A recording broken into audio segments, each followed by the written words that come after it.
So the next element of our project is ready. Press Shift and F4 and place this figure over the circle. Press F2 and select the area you want to zoom. Change the colour of the new figure to green. Select the circle, go to Arrange menu, then Order and click on Back of Layer. Move the green figure up.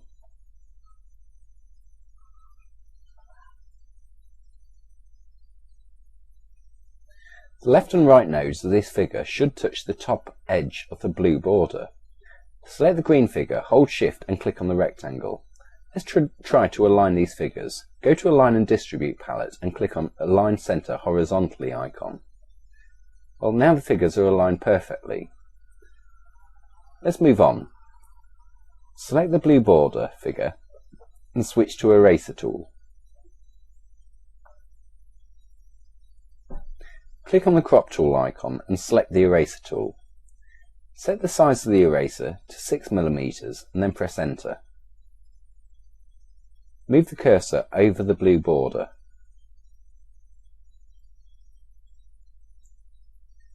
Click somewhere here. Hold the mouse button and move the cursor to the left. When you reach the other side of the green figure, release the mouse button. Remember that we need to look out what we erase. It's because we can select figures with the Eraser tool. When we click like this, we can erase the green figure. Press Ctrl Z. As you can see, a part of the cursor was left. Don't worry, it's not permanent. It means that the view hasn't been refreshed completely. Press Ctrl W or go to the Windows menu and click on Refresh window. Switch to Shape tool and switch to wireframe view. Hold Ctrl and move this node under the green figure. Do the same thing with the node on the other side. You hold Ctrl to move this node horizontally. Modify this line segment and place them under the green figure. Let's move this upper node to the left. Hold Ctrl and drag this node to the left.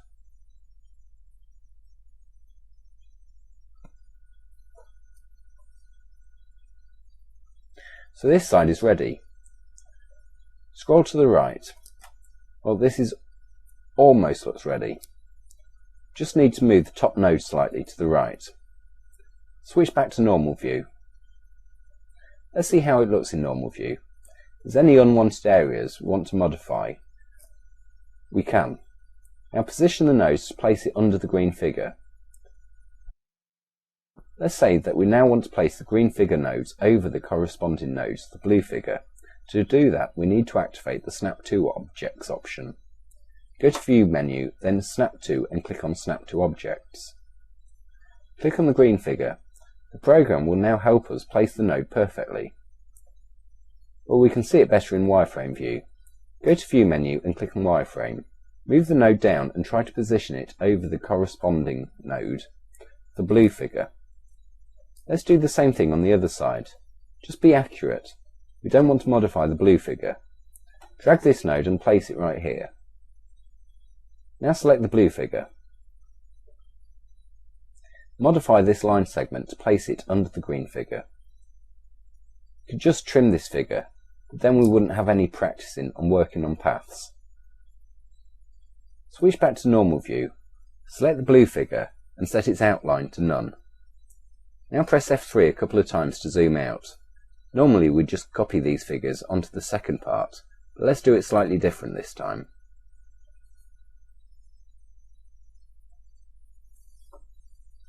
Select these two figures and press Ctrl C and Ctrl V. These shortcuts stand for copy and paste. Now hold Shift and select the second rectangle. Go to Align and Distribute palette and click on Align Center Horizontally icon. Click on a side to deselect. Now select only the circle. We'll move it under the rectangle. Go to the Arrange menu, then click on Order and then to the back of layer. So there's no difference between back of the page or back of the layer options. Click on the side to deselect. Press F2 to zoom in. We'll now practice using the Eraser tool. Select the blue figure, switch to Eraser tool and set its size to 6mm. Place your cursor at the left edge of the green figure and hold the left mouse button and move your mouse to the right. Release the mouse button when you reach the right edge of the green figure. Switch to Shape tool and move your cursor over this node. Hold Ctrl and drag it under the green figure. Do the same thing with the node on the left. Drag the direction line handles to hide the ends of this blue figure under the green figure. Now, set the outline of the blue figure to none. Let's check if everything looks good. Zoom in on the green figure. The effect looks okay. Let's leave it like this. Press F3 to zoom out. Now press Shift and F4 to fit the page on the screen. We'll now duplicate these figures and place them at the bottom of the rectangle. We'll duplicate them separately. This way it'll be easier to position them. Select the circle, press Ctrl C, then Ctrl V. You can do the same thing by using the copy and paste options from the Edit menu or by pressing the plus key on the numeric keypad. The bottom guideline position is 10mm. Select the copied circle, change its y-axis position to 10mm and press Enter. Let's now move this figure under the rectangle. Go to Arrange menu, then Order and click on Back of Layer. We'll now do the same thing with the green figure.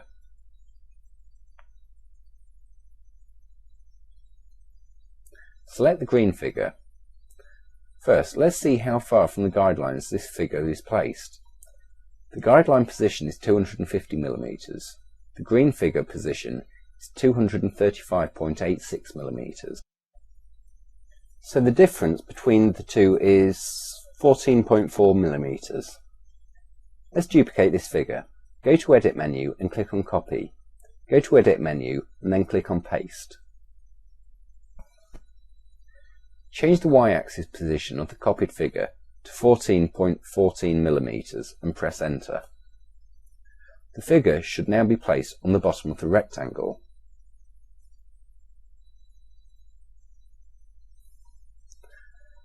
If the figure didn't move, we need to do this again. Select the green figure, change its position to 14.14mm and press Enter. Press Ctrl Z to undo the changes. As you can see, I've made a little mistake when we copied the figure. Select the green figure and duplicate it. We now have two figures. Select the copied object. Change its position to 14.14mm and press Enter. As you can see, the figure was moved to the bottom of the rectangle. Select the copied figure and click on Mirror Vertically icon. Let's zoom in on the figure. Select the blue border figure, switch to Eraser tool and erase part of the figure which is placed under the green object. Now switch to the Shape tool.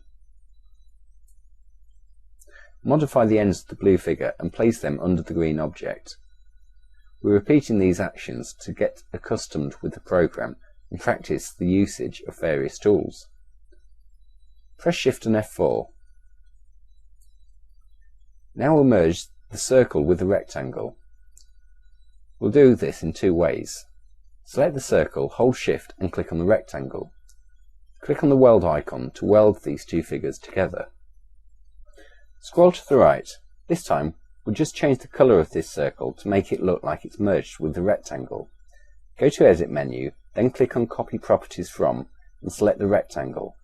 Select the rectangle and set its outline to none.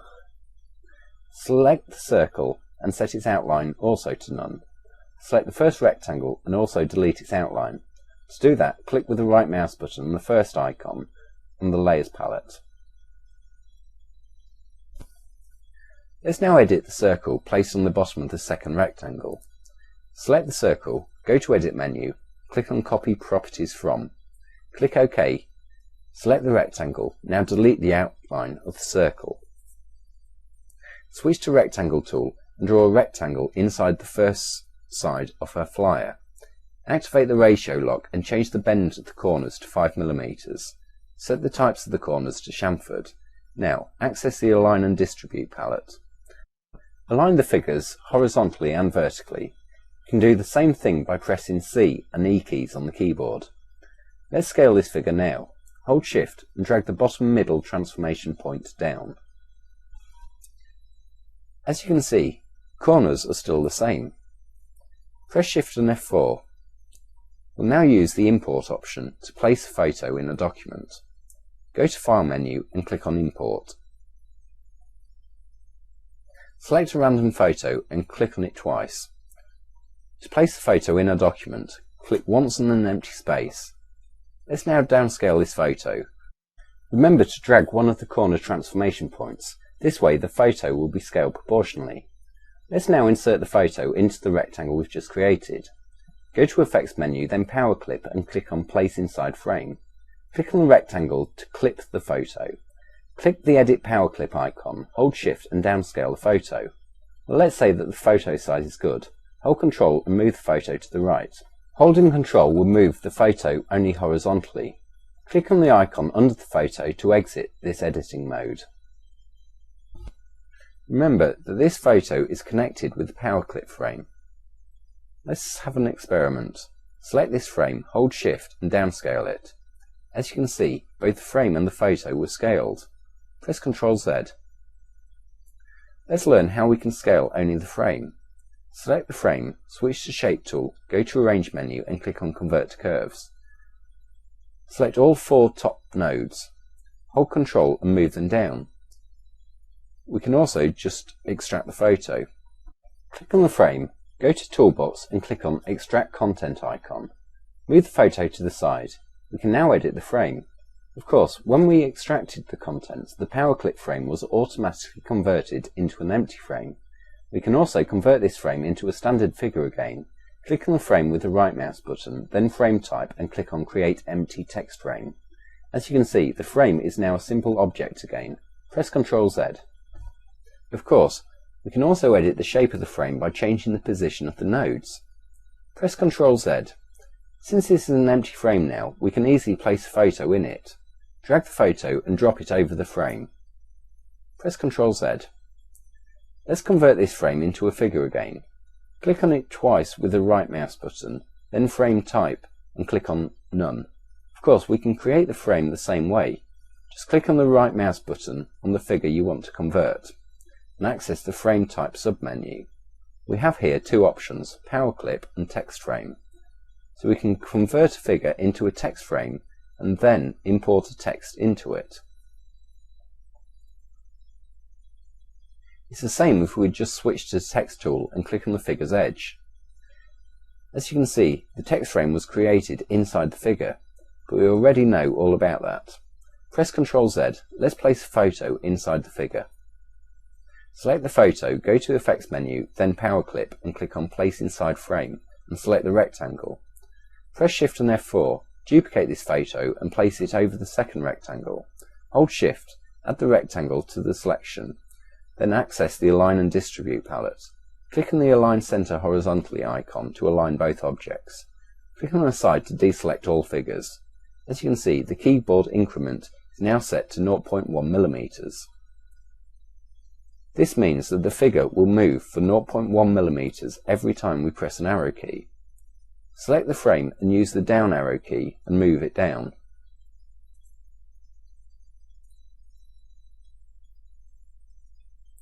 Press Shift and F4. Now create the text. Switch to Text tool. Draw a text frame inside the second rectangle. Now we just need to either import text or write it manually. Just copy some text and paste it right here. Zoom in on the text. Remember that when the bottom middle transformation point is empty, it means that the entire text is shown in the text frame. Upscale the text frame. As you can see, the text automatically fits the new size of the text frame. Select the bottom line of the text and change the font to 36 points. So we can change the formatting of the text by using the tools from the property bar.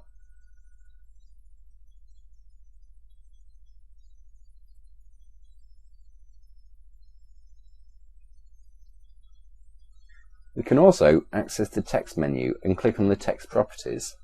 This activates the text properties docker. It has two sections, character and paragraph. In this palette we can change the text formatting as we want. Change the size, font, type or the margins. Close this docker and press Shift and F4. Let's align the text frame with the rectangle. Select the text frame, hold Shift and select the rectangle. Go to Align and Distribute palette and click on Align Center horizontally. Now use the arrow keys to adjust the vertical position of the text. We can also just hold Ctrl and drag the text vertically or horizontally. Close the Align and Distribute palette. Let's now create the next element of the project. Switch to Rectangle tool and draw a slim rectangle. Our figure will be constructed out of straight lines. We'll now go together through each phase of creating this figure. Switch to the Ellipse tool and draw a small circle. So we now have a rectangle and a circle. Well, let's make this rectangle a little smaller. Let's also deactivate the Snap to Objects option. It'll just make them work more difficult. Go to View menu, then Snap to and deactivate the Snap to Guidelines option. We now have only the Snap to Guidelines option active. Let's move on. Switch to Bezier tool and create a path. Start it on the rectangle and make it go around the circle. Don't worry about the look of this path. We'll edit it in a minute. Make a pointy edge that goes slightly into the circle. Make the bottom edge of a figure by drawing around the circle and close the path. Let's apply some fill colour. As you can see, we've created a closed path. Select all figures and duplicate them. We will need this copied figure to show how the figure changes during the process of this creation. Select these figures and weld them. Duplicate the welded figure. Switch to Shape tool and add two nodes in the middle of this part.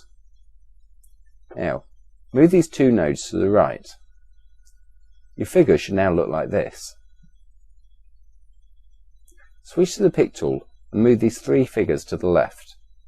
Duplicate the last figure and switch to Shape tool and select all nodes of the last figure. Convert them now to curves by clicking on the Convert to Curve icon.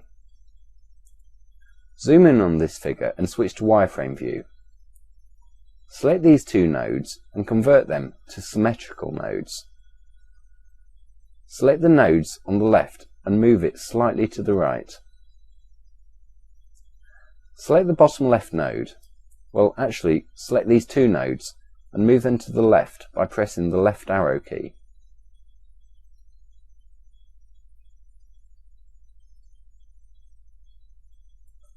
As we said before, the keyboard increment is set to 0.1 mm. Let's now edit the top part of the figure. Create a node here and here. I like to call them buffer nodes. Thanks to these two nodes, we can modify the top part of the figure, and the bottom leg will stay the same. Select these two nodes and delete them. Select this node and also delete it. Move this node down. Now delete it. We need to observe the path. If it becomes too complicated, we need to delete some of its nodes. Select this node. Let's zoom in on this part to see from how many nodes this part is constructed. Delete this node, wrong node. Press Ctrl Z. Select the upper node and delete it. Press F3 twice to zoom out. We can now add a node here and move this path down. So the first part is ready. Let's now edit the upper edge. Select this node. Now, move this one towards the centre of the circle. Delete this node. As you can see, the path is automatically modified each time we delete a node. Create a node here. Now select these two and move them to the left. Delete this node. As you can see, the line segment was smoothed out. Move this node and delete it. Now select this one and delete it as well. As you can see, the line on the left was smoothed out. Select the node on the right and then delete it. Now create a new node here. Move it down and delete this node. Move this one. No, don't move this one. Press Ctrl Z. So our figure now looks like that. We've created this figure out of rectangles and a circle and a path created with the Bezier tool.